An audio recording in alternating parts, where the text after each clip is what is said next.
हाँ जी, रॉ के ऊपर अगर ज़बर हो या पेश हो, ठीक है? तो उस रॉ को मोटा करते हैं। अगर रॉ के नीचे ज़ेर आ जाए तो उस रॉ को बारीक करके पढ़ते हैं।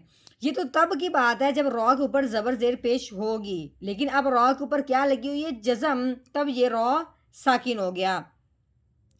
हाँ जी, साकिन है, साकिन का मतलब है इसके ऊपर कोई ज़बर ज़ेर पेश नहीं है, तो इसको मोटा बारीक करने के लिए किस बात का ध्यान किया जाएगा, किस चीज़ को देखा जाएगा?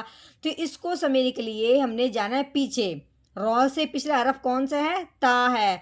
हाँ जी, अगर रॉ साकिन है, तो फिर पीछे जाएँगे कि पीछे अगर ज़बर या पेश होगी, तो रॉ मोटी होगी, अगर पीछे ज़ेर है, तो रॉ बारीक होगी। यानी कि जो रॉ के ऊपर वाला जो ज़बर ज़ेर पेश आए उस पे जो कायदा जारी होता है वही अब हम पीछे देखेंगे तो वही कायदा जारी होगा।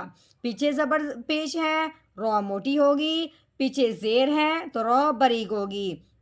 तो अब हमने ता को रॉ के साथ मिलाते हुए रॉ को मोटा करना है तो कैसे पढ़ेंगे? ता रो ज़बर ताऊ, लताऊ